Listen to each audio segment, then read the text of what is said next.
Welcome back. This is Levi, President of Renaissance Media Group. We are continuing with the series on a few updates and that big news I mentioned to provide some perspective. Now, this is the time I go over the reminders that I mentioned previous video, just to bring some perspective so you understand the context for the whole story. Okay, so I'm gonna cover the purpose, the key events, and the crypto war. These are the main thing that I will talk about. Let's begin with the purpose. The whole story is about social justice. It may not sound like it because on the surface, I will talk about finance and technology, which is very technical. It's more about natural science instead of social science. But when you get to the motive behind everything I'm involved with, you will come to agree with me that actually my real reason to do all that really is to see justice. Let me share some of my key values of social justice that motivate me, wake me up in the morning to work hard and do this project. The first thing is I see social justice as a fair and equal treatment to all fellow men with regard to the fundamental rights to freedom and the pursuit of happiness. What this means is that um, in a in a world where justice um, exists, according to my view, especially on the matter of social um, rights and exchange among people, I envision a world where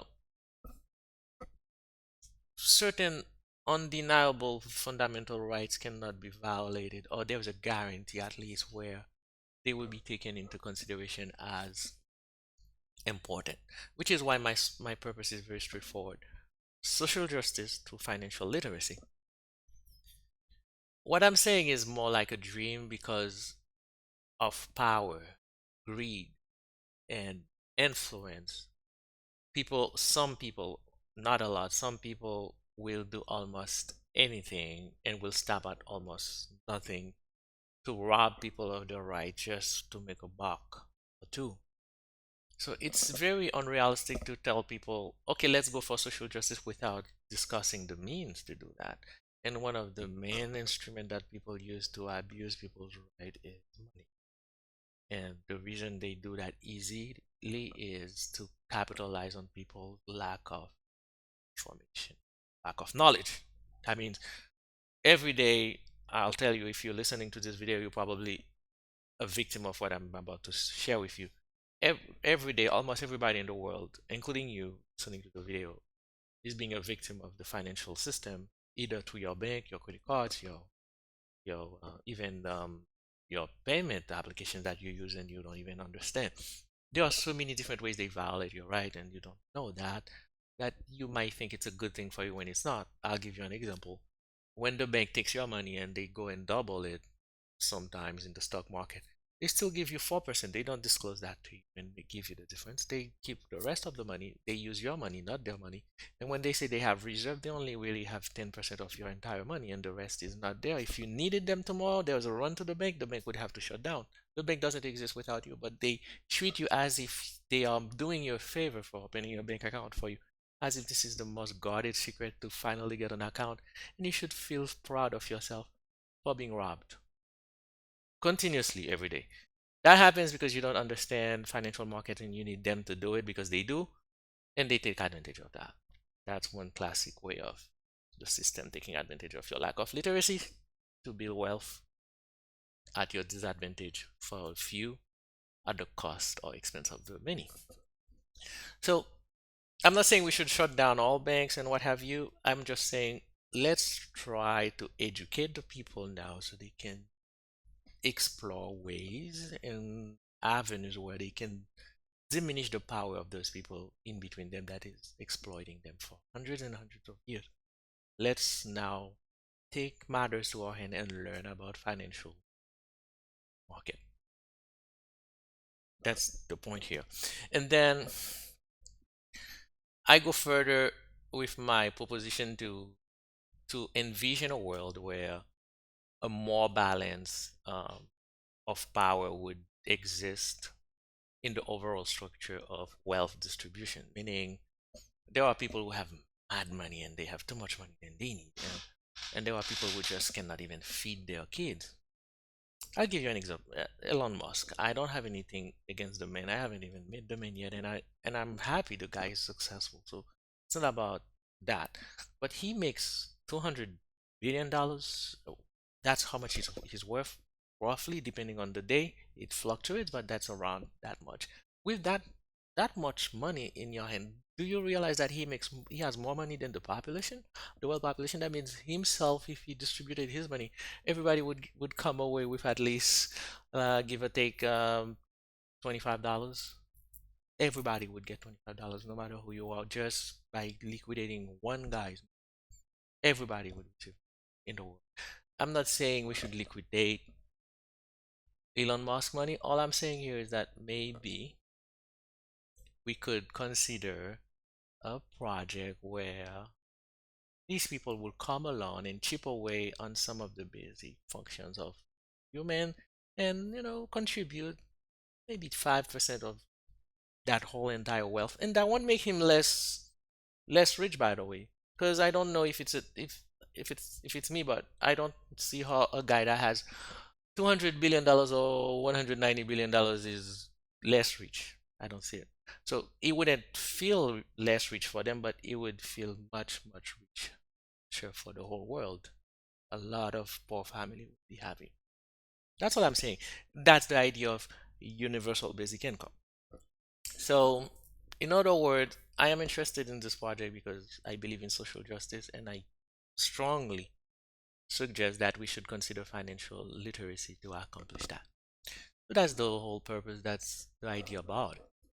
So let me go to the next section to talk about the key events that led to that. I'm not gonna stay too long on those, but these are part of how I got involved in my brother's case and how I became aware of all the potentials about the social justice and financial market. First, if you recall, after the whole Emini FX case, if you don't, you can look it up online. The presentation is not about that today, but it started there. But I'm going to go a few months later, around September of 2022. I wanted to do something in my community to help out, what have you, and I suggested that we start a crypto challenge. At that time, the crypto market was booming. Talking about 2 years from now, and nobody is saying that today because from that to today, a lot happened, right? But those are things that didn't happen before, like FTX didn't implode yet. Binance CEO was not in jail yet. All these big cases have not had not occurred. So I started the crypto challenge on that premise that this is a booming market. Maybe it's a good place to start financial education.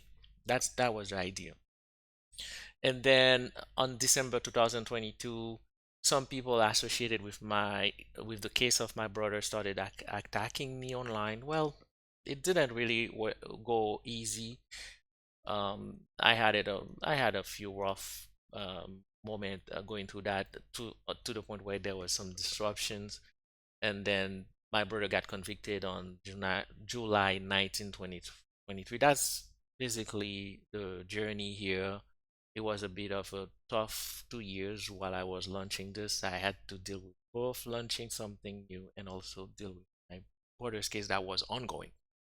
So in the end, I was forced to take a hiatus from November 23rd all the way through March 31st. March 31st was an interesting event that got me out of my sabbatical moment or months. It was like I went to the mountain and I came back kind of like healed and renewed. But I came back more like swinging because March 31st it was a big day for me. There was a trade that was funny. I didn't like it. Like I felt like the market moved against me on purpose. I wasn't sure, but just to have fun with my ideas, I started trading live, sharing my result in case there was really a act of sabotage or something from some people. I wanted to poke fun at them, and I've been trading for the most part of April, May, and June. sharing my stuff on Telegram, just having fun and play with them. So that was the 2 years while I was learning the whole time. Okay, but during the whole time I was basically uh, uh, building my case as far as my what my next move would be. Okay, but in the meantime, while I was doing that, the crypto was going through a very big war. The top exchanges were being pursued by government agencies for crimes and fraud, all kind of things. Then you had market manipulations happening, well documented incidents where even some people went to jail for market manipulation in the crypto. You have fraud, just fraud operation off crypto. Well, regular classic fraud, but they use crypto to fund them. You have ransomware where there were that has become popular after COVID, where people would basically take over company servers and demand to be paid in Bitcoin. So crypto has been used in a lot of hardcore, funny criminal activities, we have to admit. And then there was the hacking. Every other week, you have some guy who almost hacked something, or some of them who actually successfully hacked something and made away with $100 of million sometimes.